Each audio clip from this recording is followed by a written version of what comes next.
አታውቅም እንዴ? ይቺ ምልክት ለሶማሌው አድርሰው። ለድሬዳዋ አይን ስትፈጥ ጅቡቲና ጅጅጋ እንዳታጣ።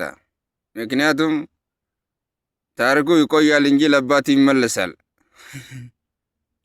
የሰው ቤት ቆይታ ይበቃል። ከዚህ በኋላ ቤቱ ለባለቤት መመለስ አለበት። ሕግ ነው ያስደነገገ ያለ። ከዚህ በኋላ አገሬ ፈልጌ ትገባለህ እንጂ የሰው አገር ተቀምጠ ፈስ ያንዘረትክ ከዚህ በኋላ መኖር የለም።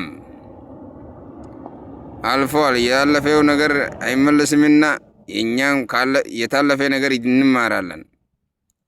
ለሀገራችን እንግዲህ ይታወቃል። ከዳር እስከ ድንበር አቆመን ነው የምናስከብር እንጂ እንደውም አንተ መጥተህ ለድሬዳዋ የኛ ነህ።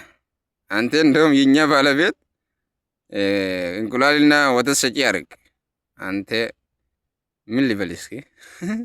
ቃል የለኝም። እኔ እኮ በጣም እያናደደኝ ነው። እቺ ቁልፋፋ መጀመሪያው አንተ ተከራይተ ነው አለ እንጂ ሰርተ ቤት የተገነባ የለም። አገሩ ባለቤት አለ። አንተ የኖርክ የሰው አገር ነው፣ የሰው ቤት ነው። እንግዲህ በኋላ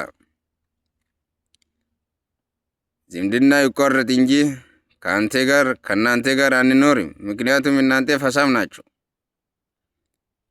እንኳን ለድሬዳዋ ጅቡቲ ራሱ እንመለሳለን ብለን ነው እቅድ ውስጥ ያለው። አሁን በተርቲብ ይህን ስለሆነ ምንም ችግር የለም። ይሄ እኮ ይፈጸማል። ከእንግዲህ ድሬዳዋ መግባት ፓስፖርት ነው የሚያስፈልግ ለሶማሌ ተሽንታም። እንደውም አንተ በተናገርክ ነገር የአንተ ብቻ ሰው አትናገርም እንዴ? ለምን ሮጥክ ወደ ጠቅላይ ሚኒስቴር? መቼም ሰው የራሱ አቻ ይፈራል ታውቃለህ። ትልቅ ሰው ነው የሚፈልግ። አንተ እንደውም ተቀጥቅጤ እንደ ሽንኩርት ቢሞት ምን ችግር አለ? እንተ ቁልፋፋም ሶማሌ እንግዲህ ስትመኝ ቆይተሃል። ከዚህ በኋላ ትባረራለች። አሁን መባረሪያ ደረጃ ላይ ደርሰናል። አሁን እቃው ይዜ የምትገባበት ቦታ ፈልግ። ፈሳም አንተ የሰው ቤት ሆነ ፈሲ አንዛረትክ ፈሳም